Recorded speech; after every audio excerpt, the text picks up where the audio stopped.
Et namasté yogis et yoginis en herbe, bienvenue pour cette toute nouvelle vidéo sur ma chaîne Yoga Autrement. J'ai décidé de reprendre les vidéos en ce début d'année en collaboration avec mes élèves et en collaboration avec toutes les personnes qui souhaiteront participer à ces vidéos en me posant des questions. Donc le but est que l'on me pose des questions concernant la pratique du yoga et comment utiliser la pratique du yoga dans notre quotidien. Donc aujourd'hui j'ai une élève qui m'a posé une question que je vais vous énoncer et à laquelle je vais répondre. Comment et pourquoi les exercices de pranayama agissent sur le corps dans son ensemble, les organes et plus précisément l'esprit. Alors pour les débutants, je vais quand même expliquer ce qu'est le pranayama parce qu'il y en a plein qui vont regarder cette vidéo et qui ne sauront pas ce qu'est le pranayama. Le pranayama, ce sont tous les exercices respiratoires que l'on utilise en yoga. Prana signifie souffle vital et yama signifie contrôle en sanskrit. Ce qui veut dire qu'on va contrôler notre souffle, d'accord? Donc au centre du pranayama, les organes principaux vont être ceux qui transportent la respiration, à savoir nos poumons, notre sang et nos artères. Pour répondre à la question de Marie, il faut savoir que, je vais donner quand même le but du pranayama qui est d'harmoniser notre énergie vitale. En yoga, l'énergie vitale, on la nomme prana. Par exemple, chez les pratiquants du Tao ou du Tai Chi, on va la nommer Chi. Et grâce aux exercices respiratoires, on va équilibrer notre énergie vitale. On va se donner plus d'énergie. Souvent, quand on se lève le matin, qu'on fait un pranayama, on va activer l'énergie et se sentir en forme pour démarrer la journée.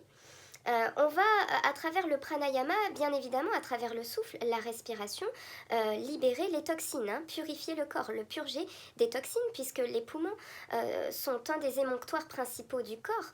On libère les toxines et toutes les scories à travers l'expiration. Donc, en contrôlant notre souffle, on va aussi agir sur notre système respiratoire d'une manière qui n'est pas tout à fait naturelle. On va agir également sur notre rythme cardiaque. Le pranayama permet de réguler notre rythme cardiaque et notre système nerveux. Pourquoi on va agir d'une manière qui n'est pas naturelle?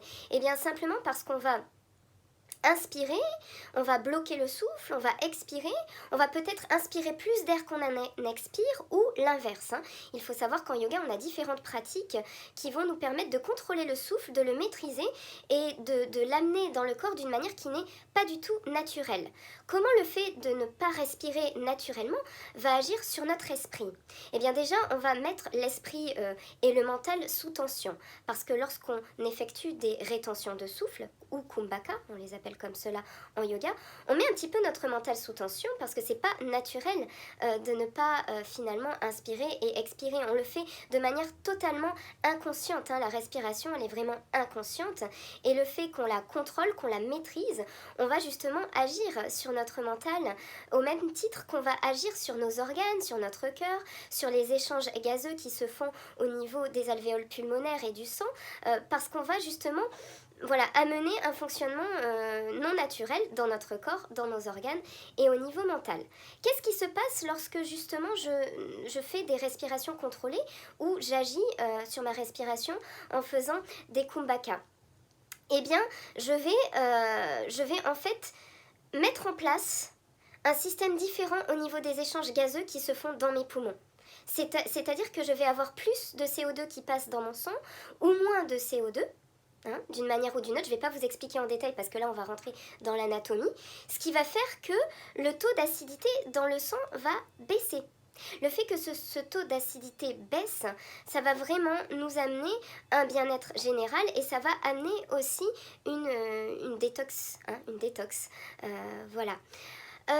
Qu'est-ce que je voulais vous dire d'autre ? Oui, on va également agir sur les organes du ventre. Il faut savoir qu'on respire dans nos poumons, soit dans la partie haute des poumons, soit dans la partie basse. Par exemple, lorsque je fais une respiration qu'on appelle Bhastrika en yoga, ou la respiration du soufflet, je vais gonfler le ventre à l'inspiration, rentrer le ventre à l'expiration, je respire dans la partie basse des poumons. Mes viscères vont être sollicités ici au même titre que les organes du ventre. Lorsque j'inspire, le ventre se gonfle. Et j'expire, le ventre rentre. Là, on respire dans la partie basse des poumons, ce qui va faire que notre diaphragme va pousser les viscères vers le bas et le ventre va se gonfler à l'inspire. Et à l'expire, le ventre va rentrer. Vous pouvez poser votre main ici et essayer vraiment de respirer dans le ventre. On inspire, le ventre va se gonfler. Et à l'expire, le ventre va rentrer. À nouveau, j'inspire, le ventre va se gonfler. Et j'expire, le ventre va rentrer.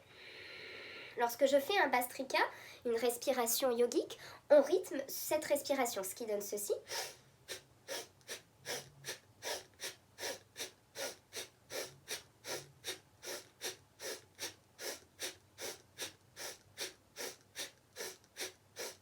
Bon, vous voyez que là, le ventre bouge. Qu'est-ce qui se passe lorsque je fais un Bhastrika? Eh bien, forcément, je vais amener une compression et une décompression des organes du ventre, ce qui va amener des fluides, voilà, plus d'activité sanguine au niveau du ventre, également au niveau des organes du ventre, donc un afflux de sang plus important dans cette région du corps. Donc forcément, il y a un bénéfice au niveau de ces organes, en les compressant, les décompressant, on les amène, en fait c'est un massage des organes du ventre et on va les amener à fonctionner de mieux en mieux. Bon, ça c'était Bhastrika, mais il y a plein d'autres respirations dont on parlera dans d'autres vidéos, puisque là la question c'était comment la respiration agit au niveau des organes, comment elle agit au niveau de l'esprit. Et bien forcément quand on amène le taux d'acidité à baisser dans le sang, on amène un bien-être général. Et vraiment au niveau de l'esprit, il faut comprendre un petit peu aussi le fonctionnement du système subtil de circulation de l'énergie dans le corps. Bon, et ça, je vous invite à regarder la deuxième vidéo concernant cette question parce que c'est quand même un sujet un petit peu plus poussé. Donc je vous invite vraiment à vous abonner à ma chaîne, là juste en dessous. Et puis je répondrai justement à la question concernant le pranayama